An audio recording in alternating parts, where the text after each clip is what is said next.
ఈ నియోజకవర్గంలో నిమ్మక జయకృష్ణ గారికి 10 ఏళ్ల నుండి ఇన్ఛార్జి బాధ్యతలు తెలుగుదేశం పార్టీ అప్పచెప్పింది. ఆయన తమ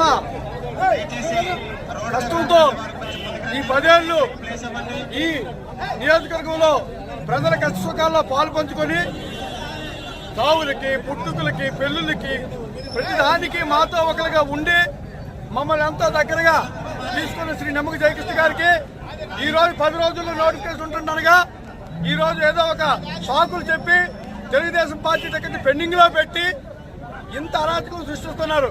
అయితే మేమంతా అయితే మాత్రం నిమ్మక జయకృష్ణ గారి వెంట ఉంటాం. నియోజకవర్గంలో తెలుగుదేశం ప్రజలందరూ కూడా అదే మాటతో ఉంటామని మేమందరూ హైకమాండ్ కి మరొకసారి మీరు పునరాలోచించాలి. నిమ్మక జయకృష్ణ భవిష్యత్తును మాత్రం మీరు కాలు రాయొద్దు. పాలకొండ నియోజకవర్గం తెలుగుదేశం కార్యకర్తల మనోభావాలను పాతాళానికి తొక్కద్దని మీకు మరీ హెచ్చరిస్తున్నాము. దయచేసి జయకృష్ణ గారిని మేము గెలిపించుకొని 30-40 వేల ఓట్ల మీద గెలిపించుకొని మేము ముందుకు తెస్తామని ఈ రోజు వైసీపీ అరాచక పాలన ప్రజల్లో పెళ్లిపుకుతుంటే తెలుగుదేశం పవనాలు వీస్తుంటే జయకృష్ణ గారి మీద సానుభూతి పెరుగుతుంటే ఈ రోజు మీరు ఈ పరిస్థితులు తేవడము శోచనీయమని మీ అందరికీ పెద్దలైన హైకమాండ్ రాష్ట్ర పార్టీ అధ్యక్షులు కానీ చంద్రబాబు నాయుడు గారు కానీ యువ నాయకులు లోకేష్ గారు కానీ విన్నవించుకుంటున్నాము.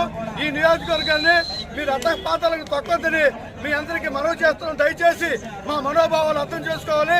మా టికెట్ మా నిమ్మక జయకృష్ణ గారికి మీరు ఇస్తారని మరీ కోరుతున్నాము. జై తెలుగుదేశం, జై తెలుగుదేశం.